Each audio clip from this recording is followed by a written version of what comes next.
महाराज, आपके नेत्र उन ऋषि कुमारों को खोज रहे हैं। हाँ श्री राम, उनके मिथिला में आने का प्रमाण तो मिल ही चुका है। वो तुनीर, अवश्य ही वो यहीं कहीं होंगे। फिर चिंता किस बात की? ऐसी प्रतिस्पर्धा कोई धनुर्धर नहीं छोड़ेगा। आप स्पर्धा का शुभारंभ कीजिए महाराज। वो बालक अवश्य भाग लेंगे। हम अवश्य भाग लेंगे कुश। प्रतियोगिता क्षेत्र में हमारे जाने पर रोक है, किंतु हमारे बाणों को तो नहीं।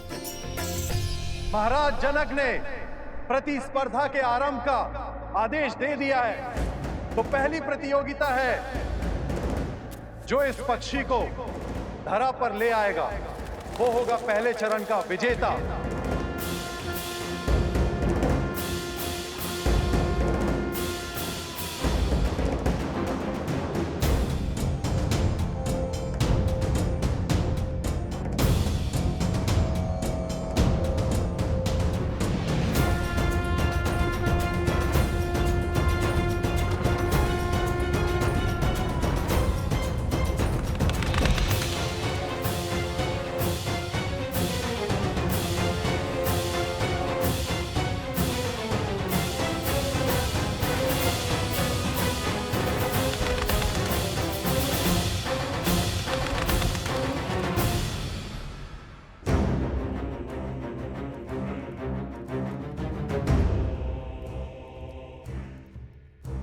पुनः यही आ पहुंचा।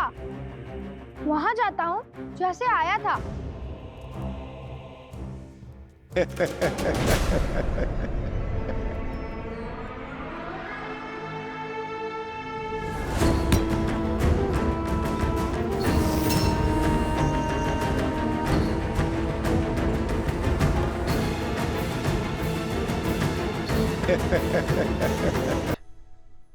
इस पक्षी को नीचे लाने के लिए प्रतियोगी इस पर वार करेंगे, इसे मार देंगे। धर्म की रक्षा के लिए वध करना केवल देवताओं का कार्य है। आत्म सुरक्षा के लिए वध करना मनुष्य का कार्य है। भोजन के लिए वध करना पशुओं का कार्य है, किंतु केवल मनोरंजन के लिए या सामर्थ्य के प्रदर्शन के लिए वध करना केवल और केवल राक्षसों का कार्य है।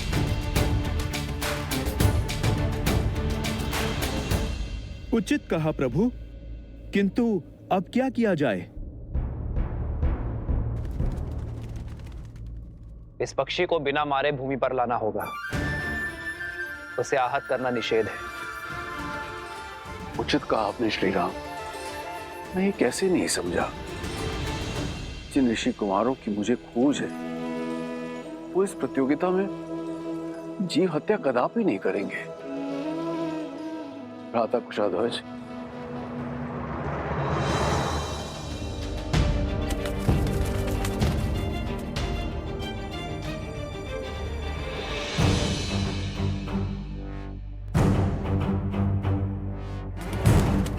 प्रभु, बिना पक्षी को आहत किए कैसे नीचे लाएंगे वो?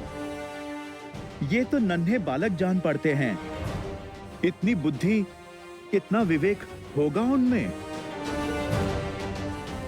प्रभु, कहीं प्रयास में ही पक्षी आहत हो गया तो? एक विशेष सूचना, इस पक्षी को नीचे लाने के लिए कोई भी इसे आहत नहीं कर सकता।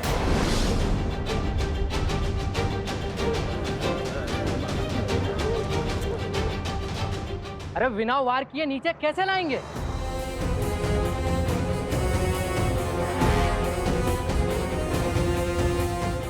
हमें कौन से पक्षी की भाषा आती है जो उन्हें बहला फुसला के नीचे ले आएंगे? हम सब साथ में बाण मार कर उसे नीचे नहीं ला पाएंगे। असंभव है प्रतिस्पर्धा पूरी करना। महाराजा जनक हमारा अपमान करना चाहते हैं, इसीलिए इन्होंने असंभव शर्त रखी है।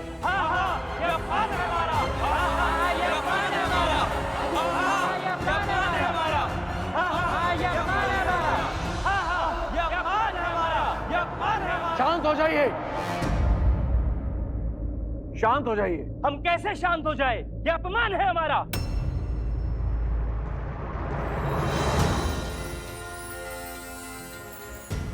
जय श्री राम।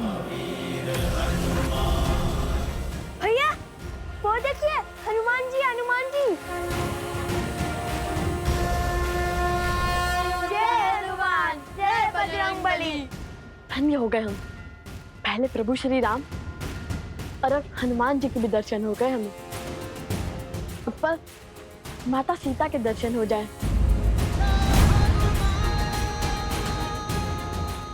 राम नाम से सागर में पत्थर तैर गए महाशय। और आप कहते हैं बिना मारे पक्षी को नीचे लाना असंभव है। प्रतियोगिता का नियम है तो उसे पूरा करने वाला भी होगा, अन्यथा हार मान के अपने ध्वज को लज्जित करके आप चले जाइए यहां से।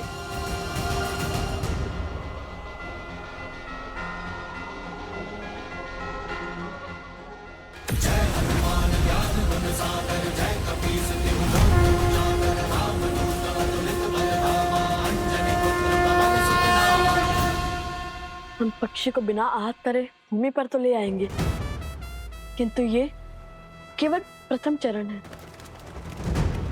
और हमारे इस कार्य से महाराज जनक को भी ज्ञात हो जाएगा कि हम प्रतियोगिता क्षेत्र में आ चुके हैं। हाँ, उनके जान जाने में कोई समस्या नहीं है। समस्या तो प्रतियोगिता में भाग लेने से पहले उनसे मिलने में है। नहीं कुश, अभी प्रतियोगिता के कई चरण शेष हैं। यदि प्रतियोगिता पूर्ण होने से पहले प्रभु या महाराज जनक ने हमें पकड़ लिया तो माता के आदेश का उल्लंघन होगा। उन्होंने प्रतियोगिता पूर्ण होने से पहले महाराज जनक से ना मिलने का आदेश दिया था। तुम दोनों वहां स्पर्धा में भाग लेने के लिए जा रहे हो तो बाकी प्रतियोगियों से भिन्न नहीं रहना, क्योंकि यदि उन्हें ज्ञात हुआ कि तुम दोनों मिथिला नरेश को जानते हो तो बातें बनेंगी। अर्थात हर बार प्रतियोगिता जीतकर हमें अपना स्थान बदलना होगा जब तक प्रतियोगिता पूर्ण ना हो जाए। चलो पहले ये चरण तो जीत लो।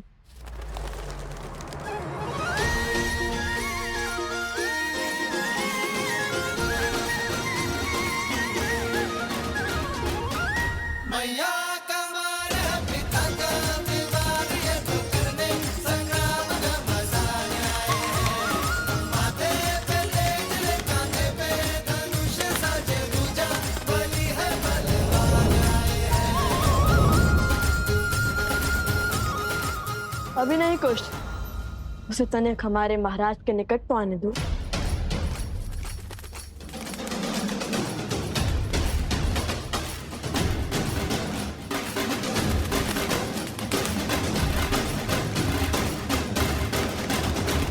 अब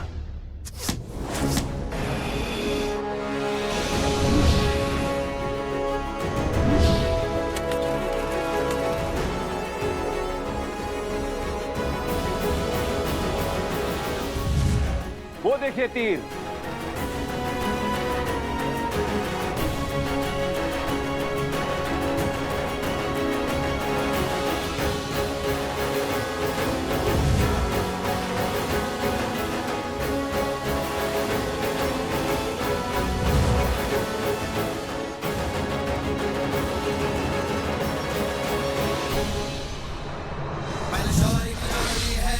महावीर भी करते प्रणाम, जो करे प्रहार तो हिल जाए धरती पर्वत आसमान। बलशौरी की जोड़ी है लव कुश महावीर भी करते प्रणाम, जो करे प्रहार तो हिल जाए धरती पर्वत आसमान। धनुष उठावे प्रत्यंचा जब करे बाण संधान, तो इनमें दिखे सीता का धीरज बल जैसे श्री राम। जाके राम की मर्यादा सीता का बलिदान, इनमें भक्ति में छोटे तो हनुमान आए। अद्भुत, वर्षों से ऐसी कला नहीं देखी मैंने। प्रभु, आपको प्रसन्न करने वाले ये धनुर्धर सामान्य नहीं हो सकते। ये अवश्य ही उन ऋषि कुमारों की लीला होगी। आर्य, सच कहते हैं आप। कुशध्वज, आप शीघ्र सैनिकों को उस ओर भेजिए। मुझे दोनों बालक चाहिए। ये तेजस्वी बालक किसी साधारण वंश के नहीं हो सकते। मेरा भी अनुमान यही है गुरुदेव। उनकी प्रतिभा निकट से देखने की इच्छा मेरी भी हो रही है महाराज, पर वो दोनों बालक है का? भला यूं अपनी पहचान छुपाकर क्यों भाग ले रहे प्रतिभा बहनों?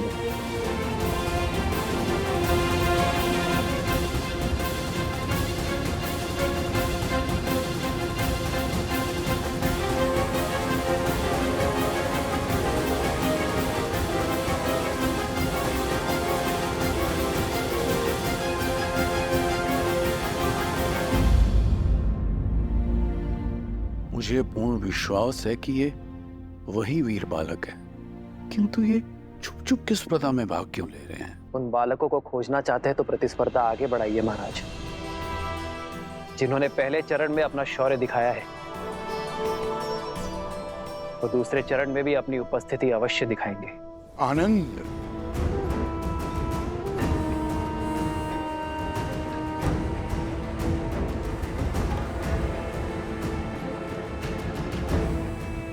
कोई बात नहीं,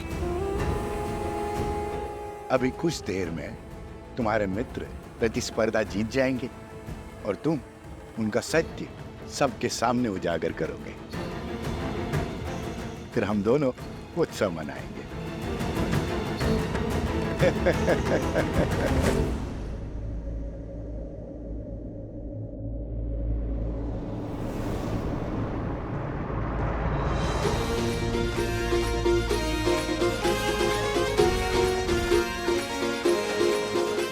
जाओ वहां, हो जाओ उन्हें।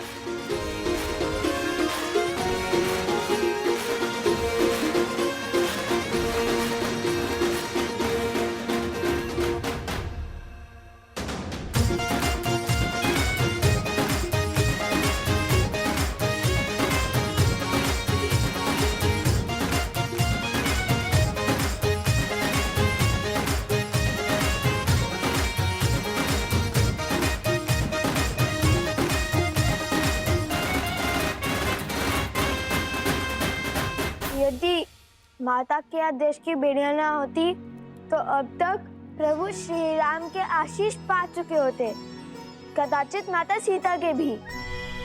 माता ने प्रतियोगिता पूर्ण होने से पहले महाराज जनक के समक्ष न आने का आदेश इसलिए दिया था ताकि महाराज जनक को कोई पक्षपाती न समझे, और यदि ये आदेश ना हुआ होता तो प्रतियोगिता स्थल से इतनी दूर, इतनी बाधाएं पार कर स्पर्धा में भी ना जीते होते। उचित है। और वैसे भी प्रभु श्री राम का आशीष तो देर सवेर भी ले लेंगे हम।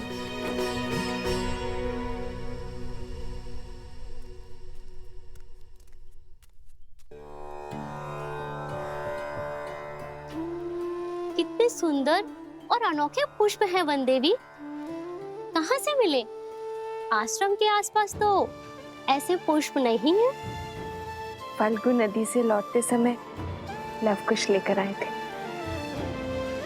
इतनी सुंदर और अद्वितीय माला बनाई, किंतु इतनी छोटी क्यों?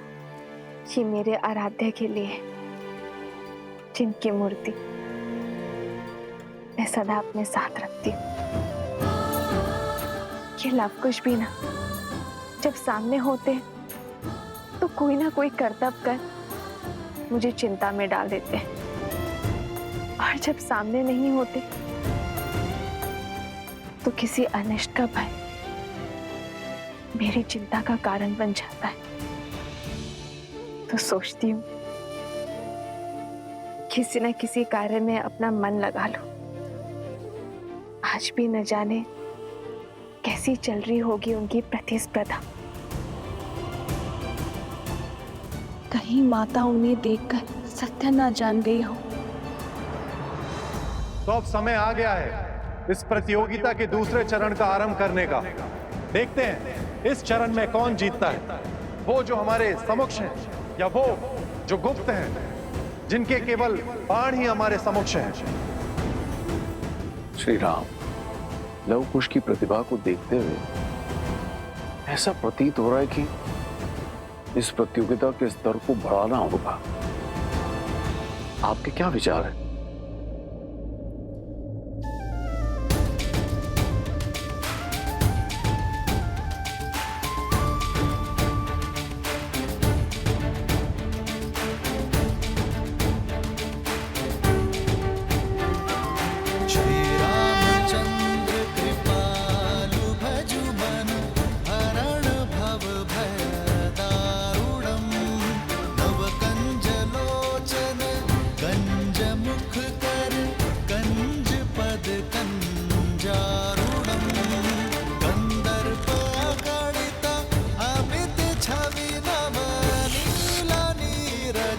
सुंदरम पटपीतमानो तडित रुचि सुचि नौमि जनक सुतारम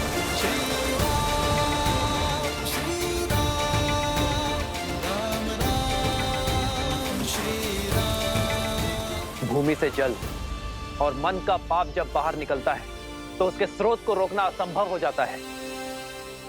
आज जो धनुर्धारी इस जल के स्रोत को रोक पाएगा वही वास्तव में महान कहलाएगा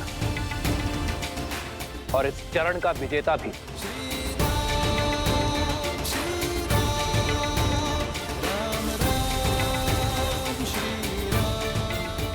भूमि से निकले जल को रोकना कठिन होगा। अत्यंत कठिन कार्य है श्री राम। किसी भी भूमि से जल निकालना गुरु अपने शिष्य को अवश्य सिखाते हैं, किंतु धरा से निकलते जल को रोकना ये हर किसी के बस की बात नहीं है। वीरों को परख रहे हैं महाराज। परीक्षा इतनी सरल कैसे हो सकती है? देखते हैं उन ऋषि कुमारों ने विद्या सीखी है या नहीं।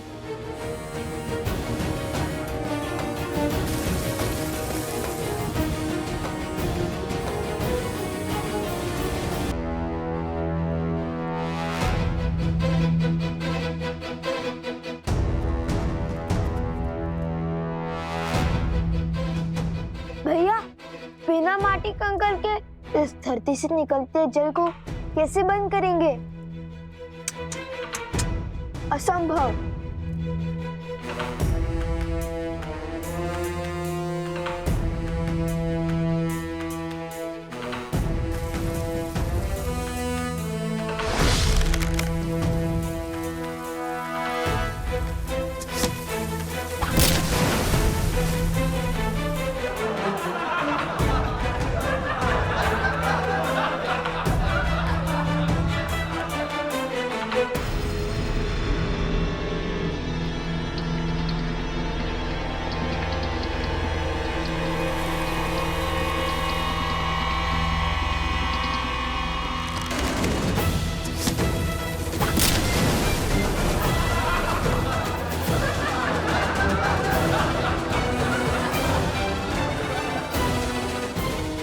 स्मरण है भगवान वाल्मीकि ने हमें क्या कहा था?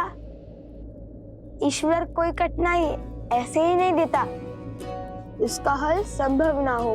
अर्थात हमें समस्या पर नहीं, उनके शब्दों पर ध्यान देना चाहिए। श्री राम की दी हुई चुनौती को ठीक से समझना चाहिए। उनके मुख से निकले हर शब्द में ही संकट का हल होता है, किंतु सरल तो ये भी नहीं होगा, क्योंकि महान व्यक्ति और व्यक्तित्व के मुख से निकले शब्दों को समझने में कभी कभी पूरा जीवन निकल जाता है। अरे शीघ्र हल खोजिए भैया, जीवन भर यही थोड़ी ना छुपे बैठ सकते हैं। मन के गर्त से निकले पाप को रोकने के लिए क्या उपाय हो सकता है? ईश्वर की कृपा, और क्या।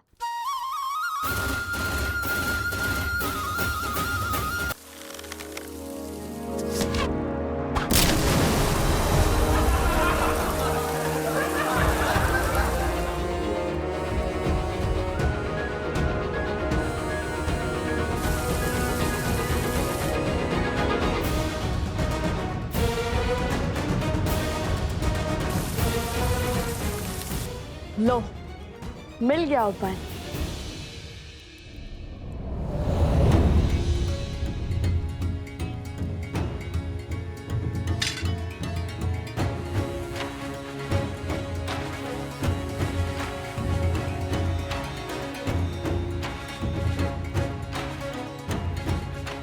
जल का प्रभाव नीचे से ऊपर है, तो उसे रोकने के लिए हमें उसका विपरीत अर्थात ऊपर से दबाव बनाना होगा। और श्री राम नाम के अतिरिक्त कौन है जो पाप के ज्वार और बहती जलधारा को रोक सके? अब इस जलधारा के मुख पर हमारे ईश्वर श्री राम नाम की मोहर लगेगी।